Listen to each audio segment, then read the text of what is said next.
Hello and welcome to another Thursday Night Grind. My name is Matt, and this week we're going to do it totally different.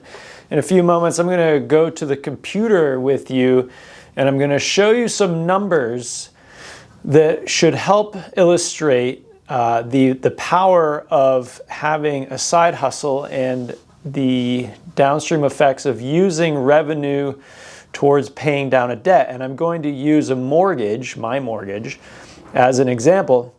Largely because for 2021, a lot of the percentage of the revenue that comes in from the sharpening business that I operate will be put against the mortgage. And I hope that the numbers that I show you here and the math will help show like why I'm doing that. And like maybe you would like to consider that as well.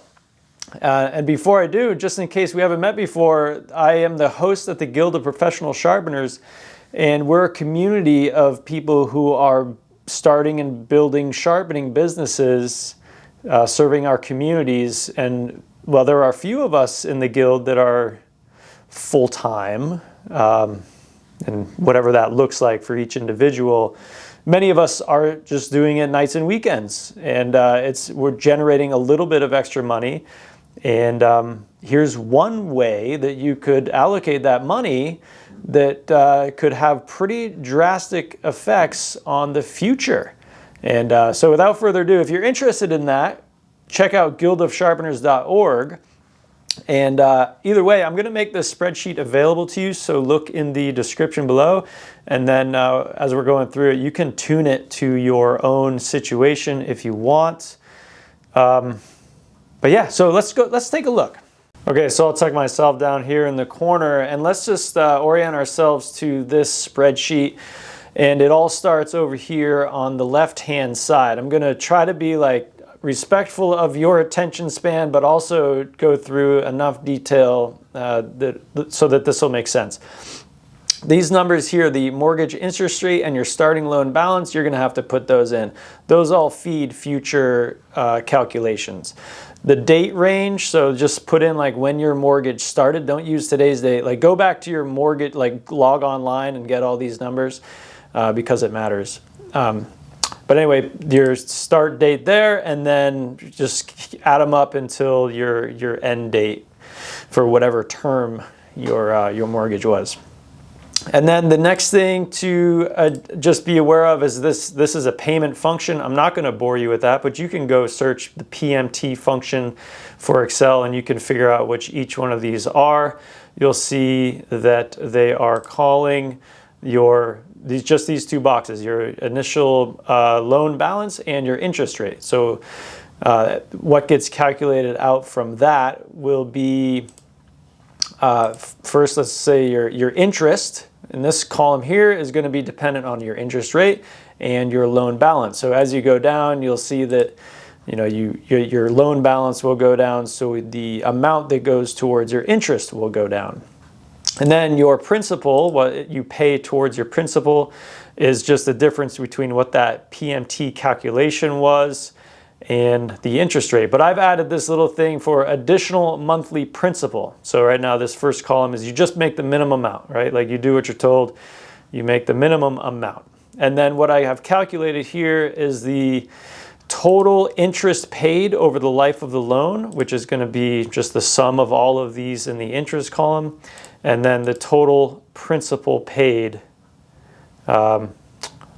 which doesn't make a lot of sense because when it's zero, it'll be 180. But anyway, there's that. Okay, so now the next step is to move across the panel here. So the next experiment was to do the same thing, but add an additional monthly principal, in this case, $500. I like that number because that's the number that I set as the goal at the end of year one in the guild. Is that you can make an extra $500 a month after dedicating a year to growing out your side hustle. So this is like after you dedicate a year, from then on, you could pull all the money out of the business if you felt that this was the highest priority. And that would I'm going to show a summary here in a minute, but for anyway, everything else kind of changes the same. If you run this through yourself, please be aware that there are, these dollar signs to capture this. So you're going to have to like copy and paste some stuff over.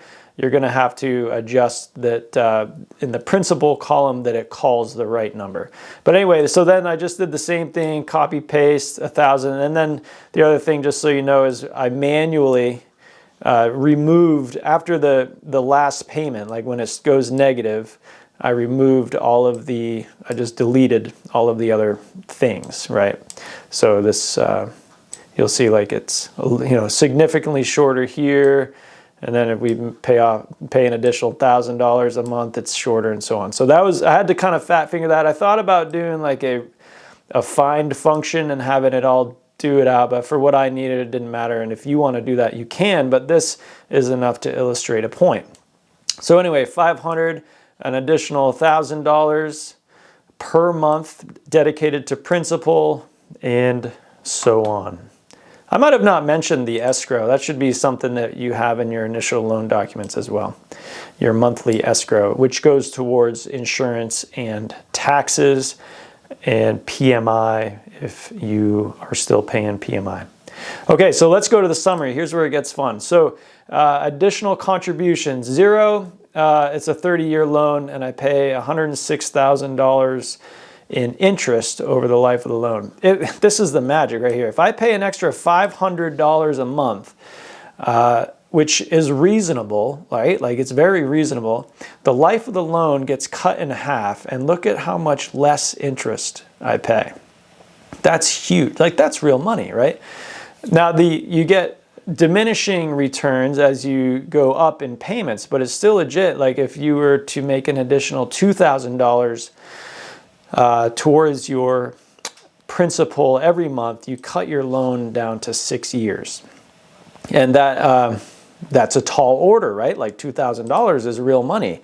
But like on the other hand, like the American edge is almost there. Like I don't pull 100% of the money out towards that, but like these numbers are reasonable. Like in my mind, my mortgage is not a 30-year mortgage anymore.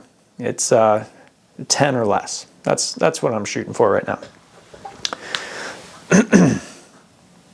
Okay, again, like this, that's it. That's it. Oh, there is one other thing. Like you can apply this to any loan. If you have consumer debt, if you have a car payment, if you have anything, like just change the terms here. Like you're gonna have to monkey it a little bit, but everything else is, it's all pretty straightforward.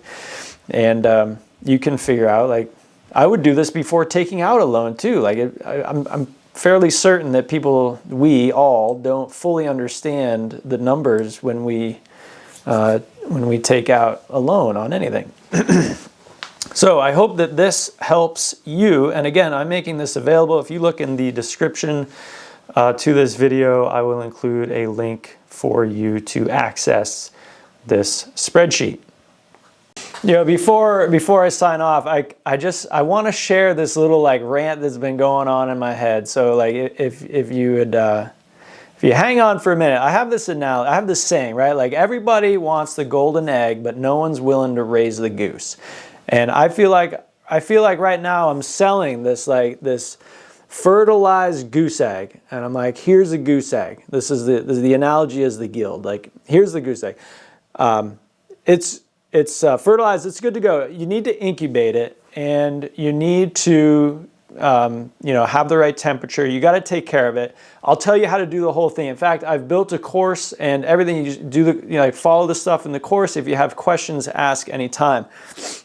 But basically, you're gonna have to put some energy into this goose, and you might need to buy some supplies like a heat lamp and a brooder and things like that. And eventually, after you incubate it the right amount of time, it's gonna hatch and it'll be a goose. And then you're gonna have to brood it and still take care of it and feed it and water it, and like there's some other things. Like sometimes it gets a little gory and like cleaning bums and stuff like that. So it can be hard, right? But I'll show you how to do the whole thing. And if you do, then that goose is going to grow, and sometimes it'll seem like it's going slow, and then like you go out one day and it's a big goose, and it's like doing like so like it'll go through fits and spells, and then after a certain period of time, like if you keep like, you know, providing security, food, water, you're doing all the right things. I'll tell you how to do the whole thing. If you have any questions, ask anytime. But if you raise this goose, sometime, I can't tell you when, but sometime in the future, it'll start laying eggs. And, you know, those could potentially be the golden egg. Like we don't know. Like maybe, but if you quit, like if you walk away from the goose, it'll die. If you don't care for the goose, then it won't make it. If you take a day off, like it might be all right, but it's going to be hungry when you get back, and you're going to have to feed it a little more. If you go on vacation, like you're going to have to set up somebody to like take care of the goose while you're gone. Like it's going to take work, right? Like, but you know, as long as you're willing to do the work, I'll tell you exactly what you need to do. And again, if there's questions, just ask anytime. Hey, the goose looks funny. You know, it's not eating right. Like, man, this goose hasn't laid an egg in a long time. It's like, oh yeah, you're in the dip, man. Like it was easy there in the beginning, and now it's like taking a lot of work. It's eating a lot of food. It's not laying eggs, which can be really frustrating. But if you keep going, if you keep going, it'll work. It'll lay some golden eggs. And I can't tell you exactly what they're going to look like. And like my buddy John, like I couldn't even have forecasted the golden egg that his goose laid, but it's a good one. Doug's golden egg is kind of a lot like my golden egg, but still different in a lot of ways. And his goose just dropped a bunch of golden eggs. He doesn't actually know if he can pick them all up, to be honest with you. So, I mean, that can be a problem as well, but like what a great problem to have. But anyway, like that's the story, and like I feel like that's such a perfect fit. And here's the thing. Here I am, like here's this goose egg. It's a fertilized goose egg. If you buy this goose egg and you do the things that you need to do to raise it into a goose, then you'll know, and then it's your goose for as long as you want to take care of it. That's the way I feel. And what's funny is that like most people aren't going to buy the egg. They don't. Like that's just reality. Like comparing like the reach to the conversions, like huge separation there. And I don't know how else to put it, but to me, all that means is there's an abundance of opportunity, because pretty much everyone's not going to do the work, which sounds a little harsh, but it's also sort of true. So anyway, if you would like a goose egg, and you would like to turn it into a goose that lays golden eggs, then consider joining the guild. Take the course and use the community, put in the work, and I look forward to seeing you there. You can learn more about that at guildofsharpeners.org. Thank you for humoring me through my rant, and I'll see you next week for the next Thursday Night Grind, where we will probably get back to doing some grinding. I do have a bunch of stuff to do, which I'm pretty excited about, so I look forward to sharing that with you. Be well, and thank you for being here.